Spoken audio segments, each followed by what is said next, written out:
شهر رمضان الذي أنزل فيه القرآن هدى للناس وبينات من الهدى والفرقان فمن شهد منكم الشهر فليصمه ومن كان مريضا أو على سفر فعدة من أيام أخر يريد الله بكم اليسر ولا يريد بكم العسر ولتكملوا العدة ولتكبروا الله على ما هداكم وَلِتُكَبِّرُوا اللَّهَ عَلَى مَا هَدَاكُمْ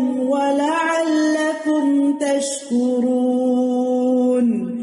رمضان وہ مہینہ ہے جس میں قرآن نازل کیا گیا جو لوگوں کے لیے سراسر ہدایت ہے، اور اس میں ہدایت اور حق و باطل میں فرق کرنے کے واضح دلائل ہیں۔ تو جو کوئی تم میں سے اس مہینے کو پائے اسے چاہیے کہ اس کے روزے رکھے، اور جو بیمار ہو یا سفر میں ہو تو دوسرے دنوں میں گنتی پوری کر لے۔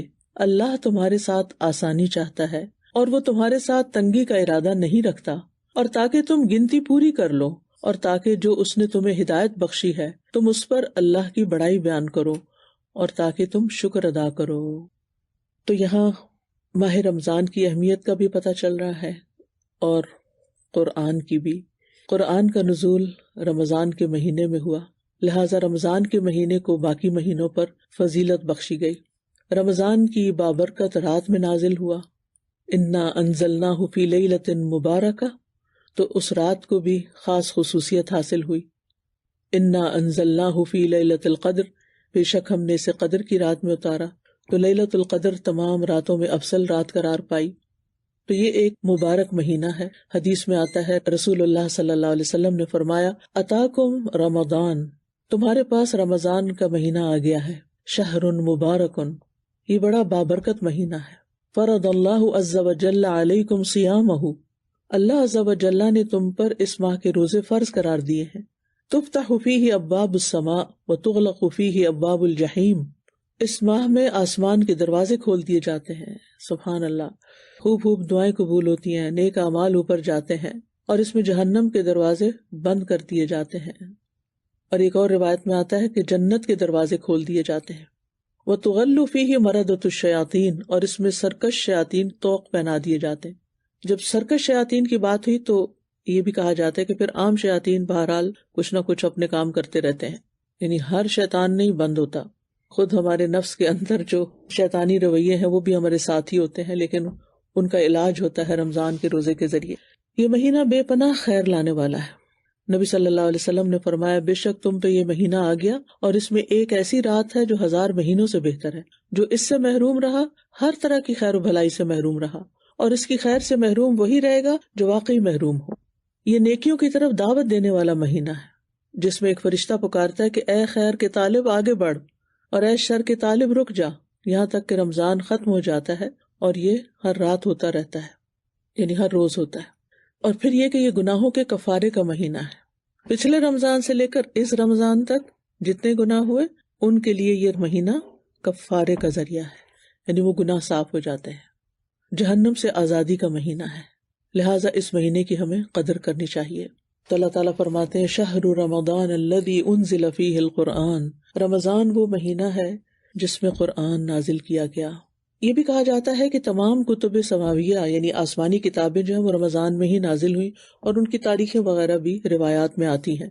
بہرحال جو بڑی اہم بات ہے وہ یہ کہ یہ مہینہ خاص طور پر کس لیے اہم ہے کہ انزل فیہ القرآن، اور قرآن کیا ہے؟ یہاں اگلے 5 لفظوں میں قرآن کی حقیقت بتائی گئی ہے، ھدی للناس وبینات من الھدی والفرقان، لوگوں کے لیے ہدایت اور فرقان کے لیے دلائل، بینات، یعنی تمام لوگوں کے لیے اس میں رہنمائی ہے۔ ھدی للناس ہے یہ قرآن، مومن، کافر، مشرک، منافق، نیک، بد، سب کے لیے رہنمائی ہے، اور پھر علمی رہنمائی بھی ہے اس میں، اور پھر عملی رہنمائی بھی۔ اور پھر آپ دیکھیے کہ دوبارہ فرمایا وَبَيِّنَاتٍ مِّنَ الْهُدَى، بینات کا مطلب ہے روشن آیات، واضح آیات، واضح دلائل، اور پھر دوبارہ ہدایت کا لفظ آ گیا. تو بینات من الہدا یعنی ایک ہدایت عام ہوتی ہے اور ایک وہ ہدایت ہے جس کے ساتھ دلیل بھی ہوتی ہے. اس میں صرف ہدایت ہی نہیں بلکہ اس کے دلائل بھی ہیں. یہ اہم بات ہے، نوٹ کیجیے. یعنی اس کتاب میں صرف رہنمائی نہیں کی گئی بلکہ دلائل کے ساتھ رہنمائی دی گئی ہے. اور صرف دلائل ہی نہیں، والفرقان، بینات بھی اور فرقان بھی ہے. یعنی ہدایت اور فرقان کی روشن نشانیاں ہیں، دلائل اور ثبوت ہیں. لہذا پھر انسانوں کے پاس کوئی حجت باقی نہیں رہتی گمراہ رہنے کی، بھٹکے رہنے کی، کیونکہ اللہ نے ایک ایسی کتاب اتار دی ہے کہ جو انسانوں کو سیدھا راستہ دکھاتی ہے. ابن عاشور کہتے ہیں کہ قرآن کی دو حالتیں ہیں جن کے ذریعے اس مہینے کی فضیلت کی طرف اشارہ ہے، اس ہدایت اور فرقان کے نزول کی وجہ سے. پہلی ہدایت سے مراد عمومی ہدایت ہے، عمومی ہدایت، عام ہدایت. اور پھر بینات من الہدا سے مراد خصوصی ہدایت یعنی دلائل، ہدایت کی نشانیاں، جیسے توحید کے دلائل، رسالت کی سچائی کے دلائل، آخرت کے دلائل، اور بھی بے شمار چیزیں. اور فرقان کا لفظ جو ہے یہ فرق سے ہے، فرق مصدر ہے اس کا، اور حق اور باطل کے درمیان فرق کرنے میں مشہور ہے یہ، یعنی فرقان کا لفظ حق اور باطل کے درمیان فرق کا اعلان ہے. تو گویا یہ تکرار نہیں ہے بلکہ ایک عام ہدایت ہے اور ایک خاص ہدایت ہے، یعنی جو دلائل پر مبنی ہے. ایک اور معنی بھی کیا گیا ہے. امام ابن تیمیہ اس کے بارے میں کہتے ہیں ہدایت میں عبادت کرنے والے کا بیان اور اس کے ساتھ عبادت کرنے کا طریقہ، اور واضح نشانیوں میں اس کے دلائل اور ثبوت کا بیان ہے. اس لیے جو خبر دی جاتی ہے اور اس کا حکم دیا جاتا ہے وہ دلیل کے بغیر مجرد ایک قول نہیں ہے. یعنی قرآن صرف ایک قول نہیں ہے بلکہ اسے واضح نشانیوں اور یقینی دلائل سے واضح کیا گیا ہے اور حتمی ثبوت فراہم کیے گئے ہیں. پھر ہم قرآن مجید میں ہی دیکھتے ہیں کہ اہل کتاب کے پاس نبی صلی اللہ علیہ وسلم کی نبوت کے واضح دلائل تھے اور اس کے باوجود وہ نہیں مانے، تو اسی لیے ان کی پکڑ زیادہ ہے. تو بہرحال اب یہ تین لفظ آپ نے یاد رکھنے ہیں کہ قرآن کیا ہے. قرآن میں ہدایت بھی ہے، اس میں دلائل بھی ہیں اور فرقان بھی ہے. ہدایت، دلائل اور فرقان. دلیل کے ذریعے ہدایت اور حق کا بیان حاصل ہوتا ہے، لیکن اس کے ساتھ فرقان بھی ضروری ہوتا ہے، اور وہ دلیل اور اس کی مخالفت کرنے والے کے درمیان فرق کرتا ہے، اور رب کی بات اور اس بات کے درمیان فرق کرتا ہے جو رب کی بات کے خلاف جاری ہو. اور یہ شکوک و شبہات کا علاج بھی ہے. میں نے شروع میں کہا تھا نا، دو چیزیں انسان کے بگاڑ کا سبب بنتی ہیں، شہوات اور شبہات. شہوات کس سے دور ہوئی؟ روزے سے. اور شبہات کس سے دور ہوتے ہیں؟ قرآن سے، فرقان سے. تو ان دونوں کے درمیان ایک گہرا ربط ہے، یعنی رمضان اور قرآن کے درمیان ایک بہترین کنیکشن ہے. تو یاد رکھیے کامل ہدایت فرقان کے بغیر نہیں ہوتی. یعنی انسان کو دلائل بھی چاہیے اور پھر وہ صلاحیت بھی چاہیے کہ وہ انسان صحیح اور غلط کا فرق پہچان سکے. تو بہرحال یہاں پھر آگے آیت میں فرمایا فَمَنْ شَهِدَ مِنْكُمُ الشَّهْرَ فَلْيَصُمْ، تو تم میں سے جو شخص اس مہینے کو پائے اسے چاہیے کہ روزے رکھے. یعنی اب بات متعین کر دی گئی، اب وہ اوپر جو فدیہ والی رخصت تھی نا وہ ختم کر دی گئی، اب لازمی حکم آ گیا کہ جس کو بھی طاقت ہے وہ روزہ رکھے گا. وَمَنْ كَانَ مَرِيضًا أَوْ عَلَى سَفَرٍ فَعِدَّةٌ مِّنْ أَيَّامٍ أُخَرَ، اور یہ رخصت پھر باقی رکھی گئی کہ جو بیمار ہے یا مسافر ہے وہ پھر بعد میں روزہ رکھ کے گنتی پوری کر لے. یعنی مہینہ پورا کرنا ہے اپنا، قضا روزے رکھنے جو اگلے رمضان تک رکھ لینے چاہیے. یرید اللہ بکم اليسر ولا یرید بکم العسر، اللہ تمہارے ساتھ آسانی چاہتا ہے، نرمی کرنا چاہتا ہے، سختی کرنا نہیں چاہتا، تمہیں مشکل میں نہیں ڈالنا چاہتا.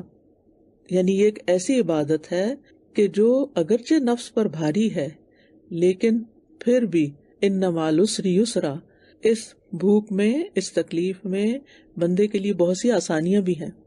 اللہ تعالیٰ نے ایسے روزے رکھنے کا ہمیں حکم نہیں دیا کہ جو ہمارے لیے انتہائی مشقت والے ہو جائیں، مشکل والے ہو جائیں، اور پھر اگر کسی پر اتنے روزے کی بھی مشقت ہے تو اس کے لیے رخصت بھی ہے. تو اللہ تعالیٰ نے آسانی بھی پیدا کر دی ہے، لیکن گنتی کو پورا کرنا ہے. وَلِتُكْمِلُوا الْعِدَّةَ، عدت مکمل کرنی ہے اپنی، اور اس کے ساتھ ساتھ کیا کرنا ہے؟ وَلِتُكَبِّرُوا اللَّهَ عَلَى مَا هَدَاكُمْ، اللہ کی بڑائی بیان کرنی ہے اس پر جو اس نے تمہیں ہدایت دی ہے. اور یہ ہدایت کون سی ہے؟ ہدایت علم اور ہدایت عمل، کہ اللہ نے رہنمائی بھی کی اور اس کے ساتھ ساتھ عمل کی توفیق بھی دی. لہٰذا جب رمضان کے روزے آپ رکھیں اور اس میں قرآن کے ساتھ ایک خاص تعلق قائم کریں اور عام دنوں سے زیادہ قرآن کو پڑھائیں اور یہ سارے کام آپ سے ہو جائیں اور آپ خود پر حیران ہو کہ کیا میں نے یہ سب کچھ کر لیا، یہ سب کچھ کیسے ہو گیا، تو اس میں کسی تکبر اور فخر کی ضرورت نہیں، اپنے آپ کو کریڈٹ دینے کی ضرورت نہیں. کیا کرنا ہے؟ اللہ کی بڑائی بیان کرنے کہ یہ اللہ کا فضل ہے، یہ اللہ کا کرم ہے، یہ اللہ ہی نے کروایا ہے. اس ہدایت پر یعنی یہاں پر ہدایت علم بھی اور ہدایت عمل بھی، ہدایت ارشاد بھی اور ہدایت توفیق بھی، یہ سب اللہ ہی کی طرف سے ہے، اس کے دینے سے. قرآن ہدایت ہے نا، فرقان ہے، کس نے بھیجا، کس نے یہ بندوبست کیا، کس نے رحم فرمایا ہم پر؟ الرحمن علم القرآن، یہ اللہ سبحانہ وتعالیٰ نے کیا. لہٰذا بڑائی تو اللہ ہی کے لیے ہے جس نے یہ سب دیا. اور پھر اس پر عمل کی توفیق کس نے دی؟ اور خاص طور پر رمضان میں جو عام دنوں سے زیادہ نیکی کی توفیق کس نے دی؟ یہ بھی اللہ نے دی. رہنمائی بھی اس نے کی، عمل کی توفیق بھی اس نے دی. لہٰذا بڑائی تو اللہ ہی کے لیے ہے. جب انسان اس طرح کی سوچ رکھتا ہے تو پھر انسان اللہ کی نظر میں بڑا ہوتا ہے. لیکن اگر انسان سمجھے یہ سب کچھ میرا اپنا کوئی کمال ہے تو پھر یہ شیطانی رویہ ہو جاتا ہے. یعنی آپ دیکھیں کہ تکبیر کا کیا مطلب ہوتا ہے؟ بڑائی بیان کرنا. تو جب انسان کو کوئی نعمت ملتی ہے تو وہ اپنے آپ کو بڑا سمجھنے لگتا ہے، اپنے آپ کو دوسروں سے بلند محسوس کرنے لگتا ہے. لیکن ہمیں خود کو بلند نہیں کرنا اور تکبر نہیں کرنا، تکبیر کرنی ہے. تکبر نہیں، اللہ کی تکبیر، دونوں کا روٹ ایک ہی ہے. یعنی نیکی پر کسی قسم کا کوئی تکبر نہیں کرنا، بلکہ نیکی کرنے کی توفیق ملنے پر اللہ سبحانہ تعالیٰ کی تکبیر بیان کرنی ہے، بڑائی بیان کرنی ہے. وَلَعَلَّكُمْ تَشْكُرُونَ، اور تاکہ تم شکر گزار ہو جاؤ. کس چیز پر شکر گزار ہو؟ کہ اللہ نے ہمارے لیے آسانی چاہی، اللہ نے ہمارے لیے مشکل نہیں کی، اللہ نے ہمیں بعد میں گنتی مکمل کرنے کی اجازت دی، اور اللہ نے ہمیں تکبیر کہنا سکھائی، اللہ نے ہماری رہنمائی کی. تو یہ ساری نعمتیں ہیں. ان نعمتوں پر اور اس سے زیادہ قرآن کی نعمت اور پھر رمضان کی اور روزے کی، یہ سارے اللہ سبحانہ تعالیٰ کے خاص احسانات ہیں ہم پر. لہٰذا ہمیں شکر ادا کرنا ہے. اور شکر کی حقیقت کیا ہے؟ کہ جس نے نعمتیں دی ہیں اس کی اطاعت کی جائے، اس کے احکامات پر پھر مزید آئندہ رمضان کے بعد بھی عمل کیا جائے، اور جن چیزوں سے اس نے روکا ہے ان سے رکا جائے، جن چیزوں کو اس نے حرام قرار دیا ہے ان کو حرام سمجھا جائے، ان کو چھوڑ دیا جائے، اور جن چیزوں کو اس نے کرنے کا حکم دیا ہے وہ کی جائے. یہی اصل شکر ہے. تو اسے یہ پتہ چلتا ہے کہ رمضان کو قرآن کی وجہ سے شرف ملا ہے. اللہ نے اس کو روزے کے ساتھ شرف بخشا ہے، لہٰذا ہمیں اس پر اللہ کا شکر ادا کرنا ہے. روزہ ہر مکلف عاقل مسلمان پر فرض ہے. مریض اور مسافر کو رخصت ہے. عذر کی بنا پر روزہ چھوڑا جائے تو قضا کرنا واجب ہے. یہ سارے کام آسان ہیں، تنگی سے خالی ہیں. لہٰذا ان سب کاموں کو کرنے کے بعد اللہ کی بڑائی بیان کریں. عید کے دن خاص طور پر تکبیرات خوب پڑھیں، یعنی عید کے دن کا آغاز، اور پھر اطاعت کے عہد کریں. انشاءاللہ پورے رمضان میں آپ قرآن مجید کے ساتھ خاص تعلق قائم کریں گے، اور جو احکامات ملتے جائیں گے ان پر دل کے ساتھ یہ کہیں گے کہ اللہ ہم انشاءاللہ ان پر عمل کریں گے. آپ دورہ قرآن کروائیں یا دورہ قرآن سنیں یا قرآن کا کچھ حصہ پڑھیں اور فکر تدبر کے ساتھ، تو آپ ساتھ ساتھ اپنے دل میں عہد کرتے جائیں اور دعائیں بھی مانگتے جائیں، اللہ مجھے توفیق دے کہ میں تیرے اس حکم پر بھی عمل کروں. یعنی رمضان ہماری تربیت کا مہینہ ہے جس کے بعد ہمیں ایک نیا انسان بن کر سامنے آنا ہے. تو اللہ سبحانہ تعالیٰ سے دعا ہے کہ ہمیں اللہ تعالیٰ اس کی توفیق دے.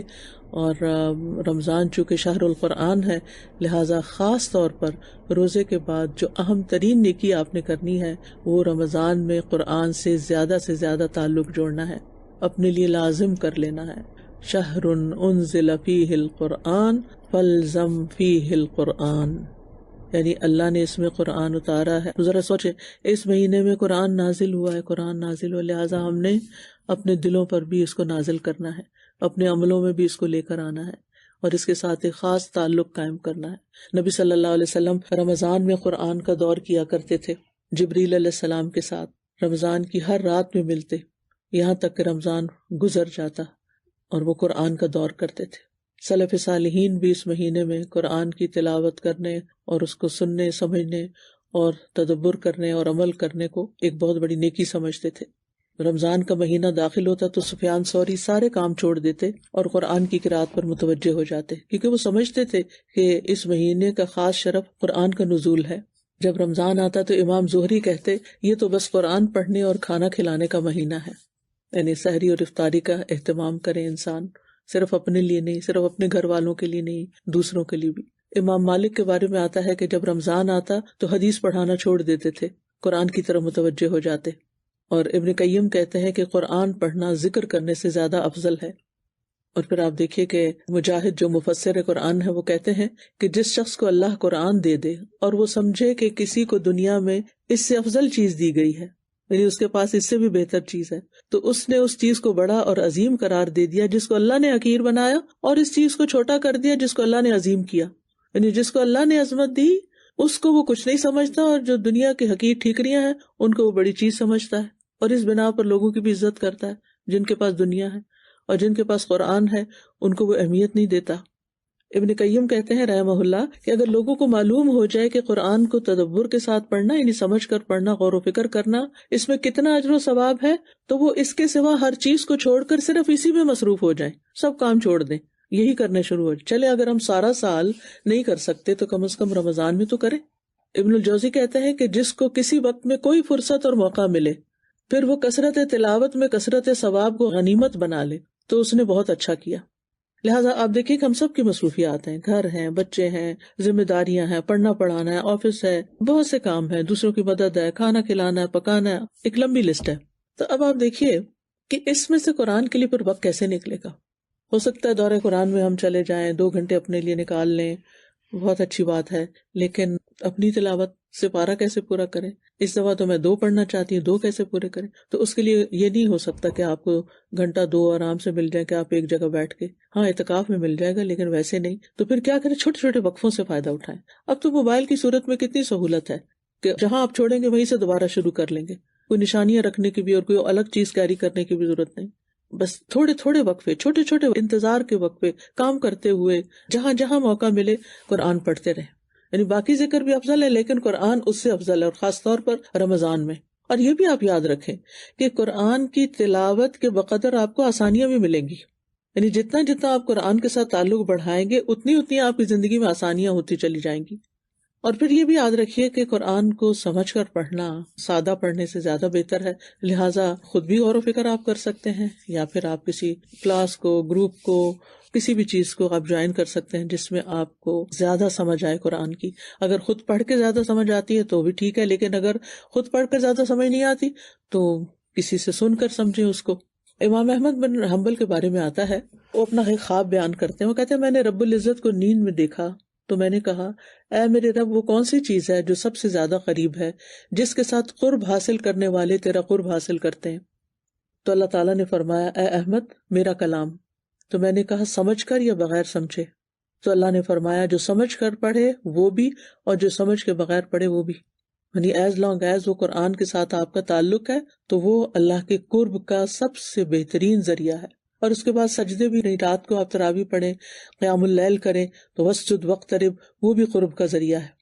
سب سے زیادہ جو آپ نے روزے کے بعد کام کرنا ہے وہ قرآن سے اپنے تعلق کو مضبوط کرنا ہے، اور اس کے لیے نا اپنے دل کو حاضر کرنا ہے، وہ شہید جیسے قرآن میں آتا ہے۔ تنہائیوں میں غور و فکر کریں، کام کرتے ہوئے جو پڑھا ہے اس میں سے کسی نقطے پر غور و فکر کریں، کیونکہ قرآن جو ہے یہ حکمت والی کتاب ہے، حکمت والے رب کی طرف سے آئی ہے، رب رحیم کی طرف سے آئی ہے۔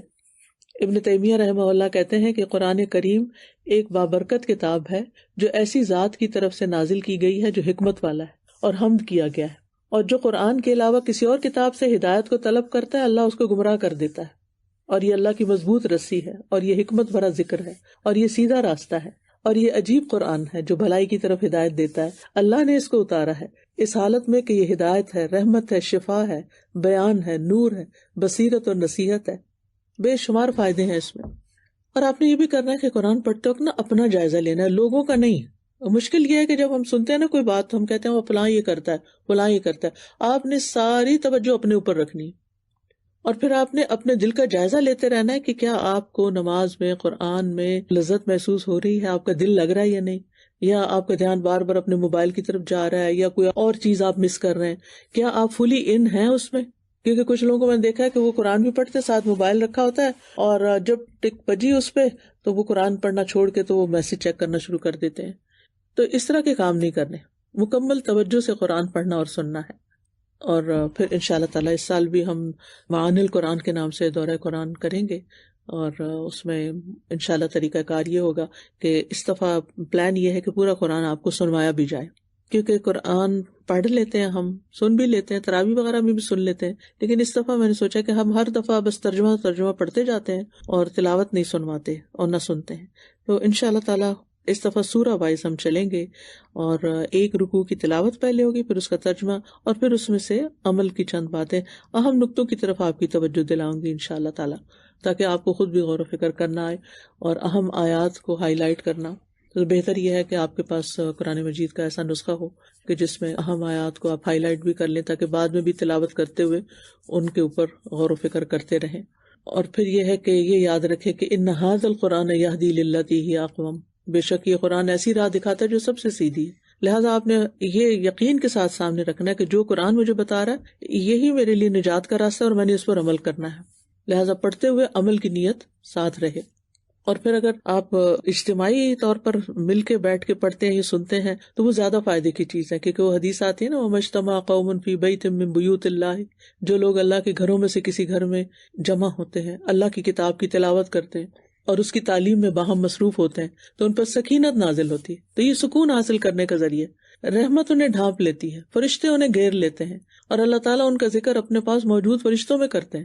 سبحان اللہ، یعنی کیسی کیسی فضیلت ہے اس چیز میں کہ انسان کسی مجلس میں بیٹھ کر یہ کام کرے. تو ایسی مجلسیں جہاں لوگ مل کر قرآن سیکھتے سکھاتے ہیں، وہ زمین پر بہترین مجلسیں ہیں، جہاں اللہ کا ذکر ہوتا ہے، جہاں فرشتے حاضر ہوتے ہیں، جہاں سکینت اترتی ہے.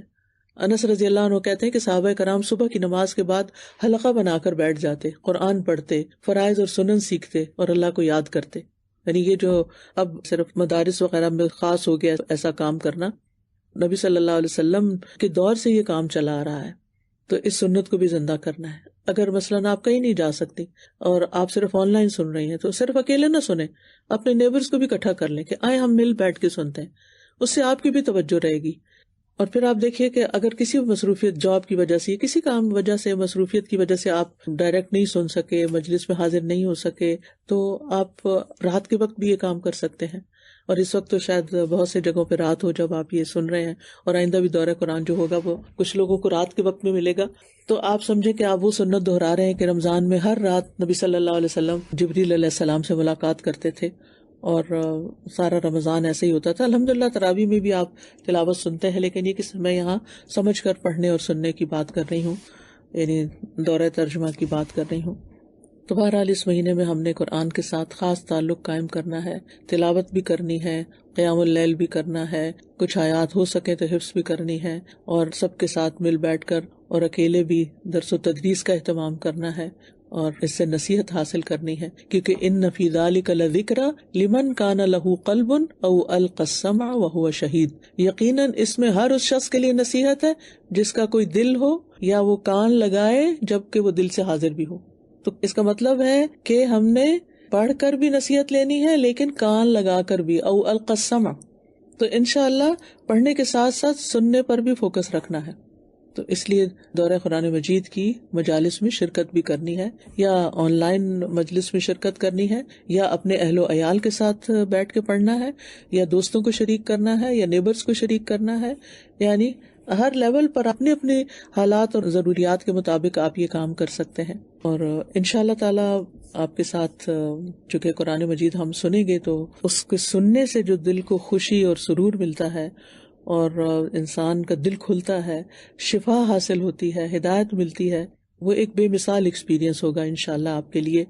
اور یہ ہماری روح کی، ہمارے دلوں کی غذا ہے، اور انشاءاللہ اس غور سے اور توجہ سے سننے سے اللہ تعالیٰ کی رحمت میں انسان حصہ پاتا ہے. وَإِذَا قُرِئَ الْقُرْآنُ فَاسْتَمِعُوا لَهُ وَأَنصِتُوا لَعَلَّكُمْ تُرْحَمُونَ. جب قرآن پڑھا جائے تو اسے سنو اور خاموش رہو تاکہ تم پر رحم کیا جائے. تو انشاءاللہ تعالیٰ جب آپ اس کو سنیں گے اور توجہ سے سنیں گے تو یہ آپ کے دلوں میں اترے گا. اللہ تعالیٰ کی طرف سے خوشخبری بھی ملے گی. فبشر عباد الذین یستمعون القول فیتبعون احسنہ اولئک الذین ہداہم اللہ واولئک هم اولو الالباب. تو میرے ان بندوں کو بشارت دے دو، خوشخبری دے دو. کن کو؟ وہ جو بات کو سنتے ہیں، غور سے سنتے. الذین یستمعون القول، پھر اس کے بہترین پہلو کی پیروی کرتے ہیں. یہی وہ لوگ ہیں جنہیں اللہ نے ہدایت دی. گویا ہدایت یہی لوگ پا سکتے ہیں اور یہی عقل والے ہیں. تو انشاءاللہ اس کتاب سے دنیا اور آخرت میں نور بھی آپ کو ملے گا. اندھیروں سے، غموں سے، پریشانیوں سے، بہت سی فکروں سے نجات ملے گی اور دل میں ایمان راسخ ہوگا. کیونکہ اللہ تعالیٰ فرماتے ہیں نا قرآن مجید میں، انما المؤمنون الذین اذا ذکر اللہ وجلت قلوبہم واذا تلیت علیہم آیاتہ زادتہم ایمانا وعلی ربہم یتوکلون. سچے مومن تو وہ ہیں کہ جب ان کے سامنے اللہ کا ذکر کیا جائے تو ان کے دل کانپ اٹھتے ہیں، یعنی دلوں پہ اثر ہوتا ہے. اور جب اللہ کی آیات انہیں سنائی جائیں تو ان کا ایمان بڑھ جاتا ہے. تو انشاءاللہ یہ رمضان قرآن سننے کے ساتھ آپ کے ایمان کو بڑھانے کا ذریعہ بنے گا اور وہ اپنے رب پر بھروسہ کرتے ہیں. پھر انسان میں توکل بھی آ جاتا ہے. ابن رجب کہتے ہیں کہ قرآن سننے سے دل میں ایمان مضبوط ہو جاتا ہے، انسان کے نفس کی تطہیر ہوتی ہے، انسان کے اخلاق بہترین ہوتے ہیں. کیونکہ نبی صلی اللہ علیہ وسلم کا اخلاق قرآن تھا، کیونکہ وہ آپ کے دل پر اترا. تو ہمارے بھی دل پہ جب اترے گا سننے کے ساتھ تو پھر انشاءاللہ یہ بھی نصیب ہوگا کہ ہمیں اللہ سبحانہ وتعالیٰ ریاکاری سے اخلاص کی طرف لے جائے گا اور برے اخلاق سے اچھے اخلاق کی طرف اور تاریکیوں سے ہدایت کے نور کی طرف اور سچائی کی طرف اور شکوک و شبہات اور شہوات سے بھی انشاءاللہ نجات ملے گی. اور پھر آپ دیکھیے کہ سننے کے ساتھ ساتھ جب دلوں پہ اثر ہوتا ہے تو آنسو بھی بہتے ہیں. تو کوشش کیجئے کہ دل حاضر ہوں تاکہ آنکھیں بھی صاف ہوں، آنسو بھی آئیں اور نیکیوں میں ہم دوڑ لگانے والے بنے، خاص طور پر جو صدقہ خیرات اور ان چیزوں میں بھی. کیونکہ نبی صلی اللہ علیہ وسلم رمضان میں جب جبریل علیہ السلام سے ملاقات کرتے تھے تو لوگوں کو بھلائی پہنچانے میں بارش لانے والی ہوا سے بھی زیادہ جود و کرم فرماتے. اور یہ صرف مال سے نہیں ہوتی تھی، ہر طریقے سے. اور صحابہ کرام کا بھی یہی طریقہ رہا. آپ کو معلوم ہوگا کہ کس طرح حضرت عمر جو اتنے سخت انسانوں میں سے تھے، ان کے اندر شدت تھی اور سختی تھی، لیکن جب ان کی بہن کے بارے میں انہیں پتا چلا کہ اسلام قبول کر چکی ہے اور ان سے قرآن سنا، قرآن کان کے ذریعے دل میں داخل ہوا تو اسلام کا نور ان کے دل میں چمک اٹھا اور وہ اسلام کے لیے ایک بہت بڑی قوت بن گئے. تو بہرحال اس بات کے ساتھ میں بات مکمل کروں گی کہ قرآن کو مضبوطی سے تھام لیں. کتنے ہی نابینا ہیں جو قرآن کو دیکھنے کی تمنا کرتے ہیں لیکن دیکھ نہیں سکتے. تو جن کو اللہ نے آنکھیں دی ہیں وہ قرآن کو دیکھ کر بھی لذت حاصل کریں. کتنے ہی بہرے افراد ہیں جو قرآن کی تلاوت سننے کی آرزو رکھتے ہیں لیکن سن نہیں سکتے. اللہ نے ہمیں سننے کی طاقت دے رکھی ہے، لہٰذا ہم اس سننے پر شکر ادا کریں اور توجہ سے سنیں. تو ہم جنہیں اللہ نے سننے اور دیکھنے کی صلاحیت دی ہے، ہم پھر قرآن سے دور کیوں ہیں؟ ہمیں اپنی یہ دونوں صلاحیتیں، دونوں دروازے کھول کے رکھنے ہیں قرآن کے لیے، تاکہ قرآن ہمارے دلوں میں جگہ پکڑے اور دل سے پھر ہمارے پورے وجود میں سرایت کرے اور ہمیں عمل میں حصہ ملے. بارک اللہ فیکم. جی، آپ نے بتایا کہ قرآن کی وجہ سے رمضان کا شرف ہے اور fasting is a way I think to celebrate this Ramadan this month. اور ہمارا ایک ریکویسٹ ہے سب سے کہ سب کو قرآن کی ہدایت کی ضرورت ہے، لیکن خاص طور پہ مسلم یوتھ کے لیے اراؤنڈ دا ورلڈ پلیز ضرور سب دعا میں شامل رکھیں کہ اللہ انہیں قرآن سے جوڑ دے. آمین. ان کے لیے اللہ تعالیٰ اچھے ٹیچرز مہیا کرے جو ان کی بات سمجھیں اور ان کو سمجھا سکیں. کیونکہ بہت سے لوگ یوتھ کے مسائل بیان کرتے ہیں لیکن میں سمجھتی ہوں کہ اگر یوتھ کو اچھے استاد مل جائیں، اچھے رہنما مل جائیں تو یوتھ کے اندر بہت پوٹینشیل ہوتا ہے. اب یہ ہے کہ اور تو کہیں نہیں ملتے تو کم از کم آپ خود ہی بن جائیے. جو استاذہ میں نے یہ سیکھا ہے کہ چھوٹے چھوٹے وقفوں سے جو آپ نے بتایا فائدہ اٹھائیں، ان میں ہم قرآن کو، کیونکہ انفارچونیٹلی موبائل جو ہے وہ ہر ٹائم ہمارے پاس ہی ہوتا ہے، ہمارے ہاتھوں میں ہی ہوتا ہے، اس میں ہم قرآن کو کر لیں اور چھوٹے چھوٹے وقفوں میں جو بھی اگر ہمارا بزی اسکیجول ہے تو اس میں ہم قرآن کو جو ہے تلاوت کریں، اس کو پڑھیں. اس کے لیے میں ایک بات آپ سب سے یہ بھی کہنا چاہوں گی کہ آپ لوگ جیسے یونیورسٹی گوئنگ بچیاں ہیں یا کالجز میں جا رہی ہیں یا آپ کے بچے جا رہے ہیں تو ان کو بھی یہ چیز سمجھائیں اور ان کے موبائل پر ایسی ایپس ڈاؤن لوڈ کر دیں جس میں قرآن مجید ہو اور وہ اس کو دیکھ کے پڑھ سکیں یا سن سکیں. اور دعائیں ایپ جو ہے وہ ان کو ڈاؤن لوڈ کر کے دیں. سب لوگ کم از کم 5 لوگوں کو دعائیں ایپ جو ہے وہ ضرور ڈاؤن لوڈ کروا کے دیں تاکہ وہ اس سے دعائیں پڑھ سکیں اور اللہ تعالیٰ کے ساتھ کنیکٹ ہو سکیں. جی استاذہ، میں انڈیا سے ہوں. میں رمضان کے جیسے ایک ایک دن لمحہ بڑا قیمتی ہوتا ہے نا استاذہ، تو ایسے میں یہاں انڈیا میں خاص طور سے این افطار کے وقت نا گھر سے افطاری آتی ہے، افطاری کے تبادلے ہوتے ہیں، گھر سے آتا ہے برتن خالی کر کے، تو اس کے بارے میں استاذہ آپ کیا کہیں گے؟ مطلب ہمیں ظاہر ہے کہ اپنا کھانا دوسروں کے ساتھ شیئر کر لیں، دوسروں کا آپ کھا لیں، لیکن بہت وقت اس پہ لگا دینا اور رمضان کو ایک فاسٹنگ کے بجائے فیسٹنگ کا مہینہ بنا لینا اور صرف کھانے پینے پہ توجہ رکھنا، تو یہ تو اس کی روح کے خلاف ہے. روزے میں تو کہا جاتا ہے کھانا نہ کھاؤ اور جب ہمیں موقع ملتا تو ہم اگلی پچھلی کسر نکال دیں، یہ درست نہیں ہے. یہاں پہ مجھے حدیث یاد آ رہی تھی، نبی صلی اللہ علیہ وسلم نے فرمایا دلوں کو زنگ لگ جاتا ہے جیسے لوہے کو زنگ لگتا ہے. تو صحابہ کرام نے فرمایا کہ دلوں کو زنگ کیسے دور کریں؟ تو آپ صلی اللہ علیہ وسلم نے فرمایا کہ کثرت سے قرآن پڑھو اور موت کو کثرت سے یاد کرو. تو کثرت سے قرآن پڑھنا ہے تاکہ ہمارے دلوں کا زنگ انشاءاللہ دور ہو. جزاک اللہ خیر. اللہ کا قرب حاصل کرنے کے لیے سب سے اہم وسیلہ قرآن کی تلاوت ہے. ٹھیک ہے. وآخر دعوانا ان الحمد للہ رب العالمین. سبحانک اللہم وبحمدک اشہد ان لا الہ الا انت استغفرک واتوب الیک. السلام علیکم ورحمۃ اللہ وبرکاتہ. أهلا وسهلا يا رمضان، شهر التوبة والغفران، مرحبا بك رمضان رمضان، شهر الذكر والإحسان. أهلا وسهلا يا رمضان، شهر الصدقة والإكرام، مرحبا بك رمضان رمضان. أهلا وسهلا يا